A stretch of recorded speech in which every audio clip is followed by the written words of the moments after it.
Tapi kalau salah, kalau ternyata ini bohong, siapa yang harus bertanggung jawab? Ketika ada the broken has been done, ketika sudah terjadi kerusakan, katakanlah ini yang diserangkan tidak hanya orang partai, tapi ada juga orang KPK. Terus kemudian dia gagal. Maksudnya kalau orang itu pernah bohong, kita tidak boleh mempercayainya gitu. Dalam jurnalistik objektif, orang yang pernah berbohong itu tidak bisa dijadikan sebagai narasumber yang kredibel. Bagaimana orang politik kita semuanya bohong? Ya sebagian lah sebagian. Ya hati-hati dengan itu. Kalau memang dia berbohong, tapi Gak kan masa jelas. kita gak jadi narasumber. Oh iya, iya. Janjinya macam-macam waktu kampanye. Nanti gak ada itu. Bohong. Masa Ini kita kebohongan ini kan tentu saja kebohongan yang bisa terukur. Kan bisa terukur kan? Ada lagi yang terukur. Ada yang bisa terukur. Ya Baik, kan? silakan Pak. Nah, yang kita bisa lihat, misalnya orang yang jelas-jelas sudah melakukan kebohongan, ya itu tentu saja tidak bisa dijadikan sebagai. Ya artinya kredibilitas orang yang pernah berbohong di depan publik itu menurun. Iya menurun. Tapi bukan Sekarang tidak bisa dijadikan narasumber Pak.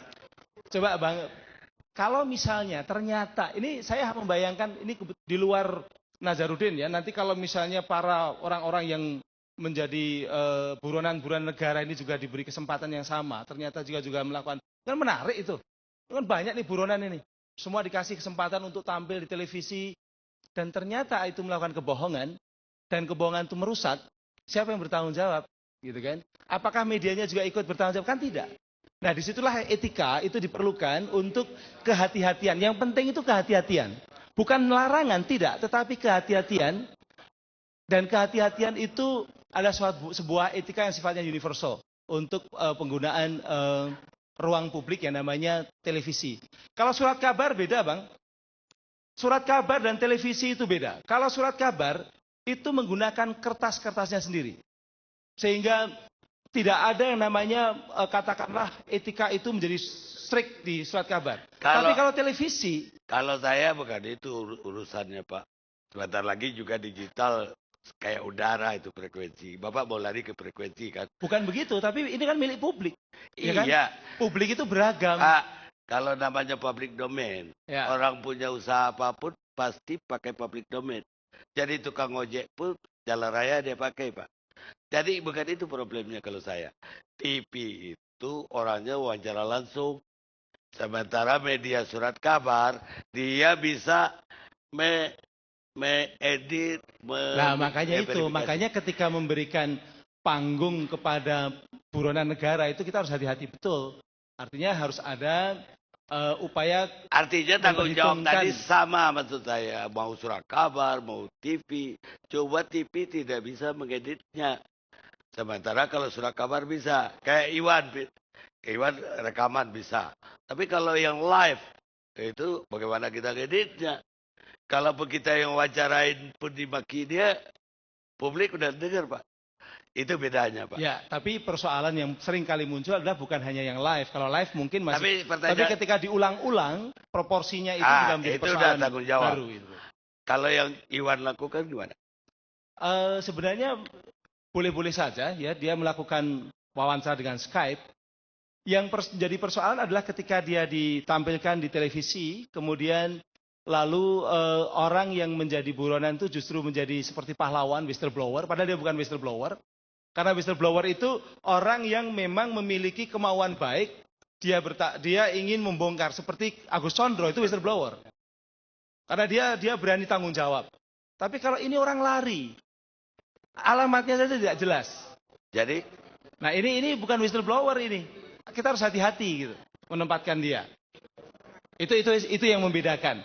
Nah, boleh saja tidak berarti bahwa dia harus tidak diberitakan, tidak. Beritakan saja, tetapi dalam proporsi bahwa dia ini adalah sebuah initial information, informasi awal yang perlu dicari kebenarannya. Itu. Baik. Jadi menurut Bapak apa yang terjadi ini udah melanggar etika belum sebagai dosen etika? Kalau memang informasinya ini benar, itu mungkin tidak melanggar. Tetapi kalau informasinya ternyata nanti salah, ada kesalahan, maka media harus bertanggung jawab juga. Bagaimana kalau itu live, ternyata salah? Disinilah makanya kehati-hatian itu dilakukan. Ya apa yang kita mau hati-hati, kita live ini wawancara live. ternyata itu dia bohong. Kan begini Pak, kalau live itu kan memang menarik. Tetapi apakah kalau memang ada potensi kebohongan itu lalu harus kita Bagaimana live? kita bisa mengukur dia mau bohong atau enggak? Dari mana kita tahu? Sekarang persoalannya kan begini, narasumbernya ini kan. Ini kan persoalan narasumber yang memang sudah ada di luar negeri kan. Ya. Coba kita kan juga bisa mengecek di mana apakah dia mau untuk katakanlah kerjasama dengan kepentingan-kepentingan publik.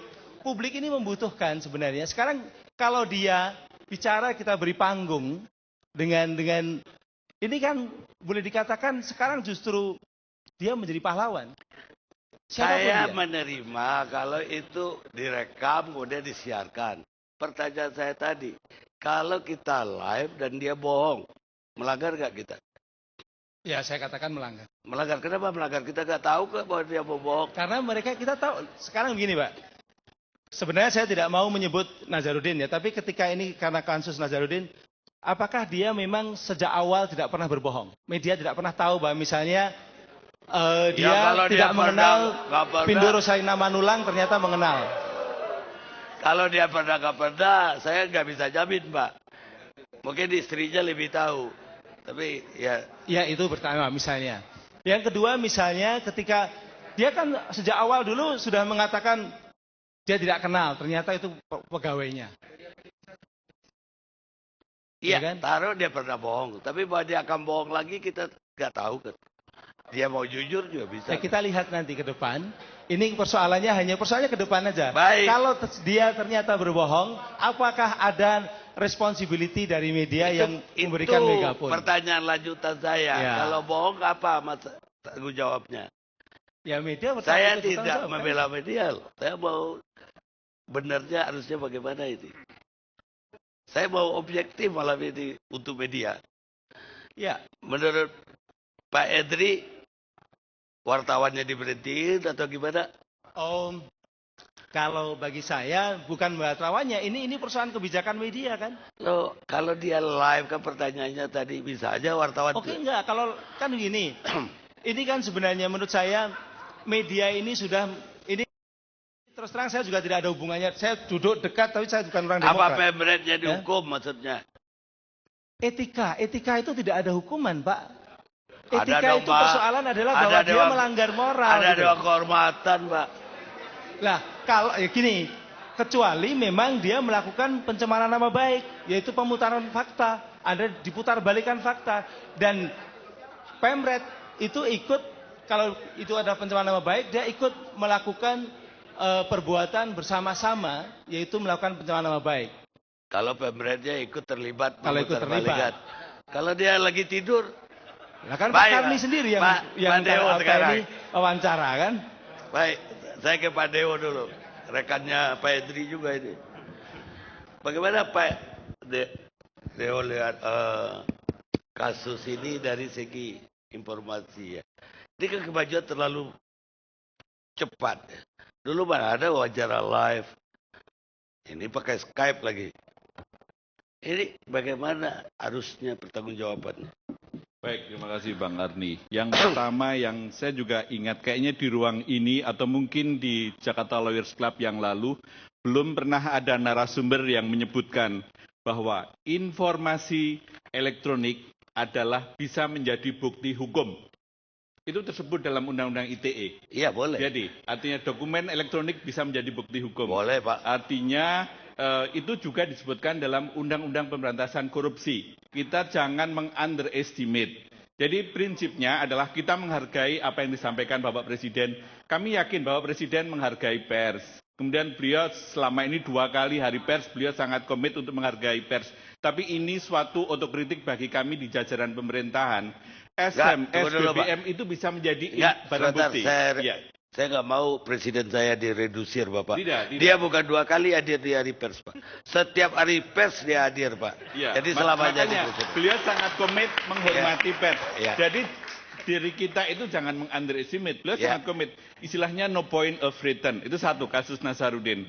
Yang kedua yang kami perlu sampaikan adalah tentang informasi ini sendiri. Jadi seminggu yang lalu pernah saya di sebuah acara di televisi swasta juga sayang hari ini tidak hadir Mas Wahyu Muryadi. Nanti dia datang. Oke, Lagi di waktu jalan. itu saya ditanya bagaimana Mas Gatot, apakah mungkin Nazarudin keberadaannya bisa dilacak? Secara teknis panjang lebar, tapi intinya adalah itu bisa. Bahkan Pak Bahrul Alam pun mengatakan juga itu bisa. Loh kalau bisa, Kominfo juga mendukung. Kenapa itu tidak kemudian ditangkap?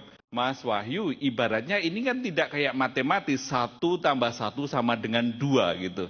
Ini ada something behind lain. Kami tidak ingin campur tangan ke ranah itu. Kemudian yang ketiga, masih masalah pers gitu. Yang ingin kami sampaikan, ini juga otokritik bagi kami. Saya masih ingat waktu kuliah di Gajah Mada dulu. Jadi seseorang yang tampil pada medan perang atau sebagai pejabat publik, itu ada adagium yang itu disampaikan oleh von Clausewitz. If you want peace, prepare for war. Jadi siapapun yang masuk ranah penyelenggaraan publik, politik, itu harus siap diserang oleh siapapun gitu. Jadi itu menjadi semacam konsekuensi, semakin tinggi posisi kita, semakin tinggi pula konsekuensi pers akan menyerang. Nah, poin yang keempat yang kami perlu sampaikan adalah kita tidak perlu suudon pada pers gitu. Bahwasanya pers nakal, ya kami akui. Dan kita akui. Tetapi kan sudah ada undang-undang pers, sudah ada kode etik jurnalistik. Mereka cover both side. Nah, ada satu juga poin yang belum pernah saya dengar dalam waktu 2 bulan heboh Nazarudin. Seandainya saling kritik satu sama lain, itu kemudian dihujat oleh pers, gunakanlah hak jawab. Pasal 5 Undang-Undang Pers menyebutkan dan wajib hukumnya bagi pers untuk memuat hak jawab tersebut. Jadi jangan sampai kita langsung memblame, oh ini salah. Saya tidak bicara mengenai masalah konten yang disampaikan Mas Yuan atau konten tentang benar tidaknya Nazarudin. Tapi yang penting itu harus ada edukasi kepada masyarakat, edukasi kepada siapapun. Karena pernah kami ada kejadian pada saat mungkin Bang Arni ingat kasus Wikileaks, Indoleaks. Waktu itu diberitakan jangan-jangan Kominfo ingin melakukan pemblokiran. Dan itu tidak dilakukan. Kami selalu mengatakan kepada media, kepada masyarakat, seandainya merasa suffering, merasa dirugikan, challenge. Challenge itu informasi yang muncul di Wikileaks dan Indoleaks. Kalau perlu persnya juga di-challenge. Tapi mungkin karena itu dianggap tidak populer, tidak bagus, kemudian tidak ada satupun pihak yang men-challenge dari undang-undang. Dan yang terakhir yang perlu kami sampaikan adalah, itu takes time, kita butuh waktu. Bahwasanya kalau semua itu besar karena pers ada panggung. Pertanyaan saya Pak, Bapak ini jubir Menteri Kominfo, Pak Dewo Broto, Pak Gatot Dewo Broto. Pertanyaan saya, kalau ternyata apa yang dikatakan Nazarudin kepada Mas Iwan, kepada saya, bohong, salahkah kami? Itu masih butuh verifikasi lebih lanjut dan itu akan proses pembuktian. Jadi kenapa nggak berani bilang salah? Oh enggak, saya kan tidak langsung black and white seperti gitu. itu. Ada gray area. Pak Henry tadi bilang salah. Ya, enggak, itu adalah masalah gray area. Karena kita juga mendidik kepada masyarakat, jangan kita langsung membuat penilaian hitam dan putih gitu. Karena semua ada proses verifikasi itu sendiri. Makanya yang saya sebut tadi, kenapa informasi transaksi elektronik belum pernah terucap di Jakarta Lawyer Club, itu pun sebagai alat bukti, meskipun alat bukti itu masih butuh verifikasi gitu. Bambang, semua yang bisa membuktikan pidana itu alat bukti, Pak. Apalagi IT. Puntung rokok pun bisa jadi barang bukti material di persidangan.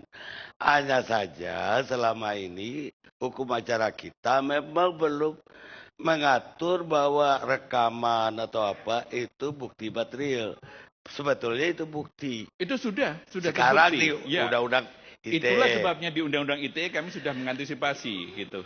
Dan bahwasanya, ya Undang-Undang KPK tadi juga saya sebut, dan bahwasanya kemudian regulasi telekomunikasi, regulasi tentang ICT itu kadang-kadang left behind, ya kami akui. Karena namanya dinamika perkembangan akselerasi telekomunikasi jauh lebih cepat dari regulasi itu sendiri. Kita kan nggak mau hari ini bongkar pasang, tidak ada kepastian hukum di Indonesia kalau masalah telekomunikasi harus bongkar pasang seperti itu. Oh, kalau dari diskusi kita yang lalu harus bongkar pasang karena ayat 3 pasal 310 tidak dimasukkan.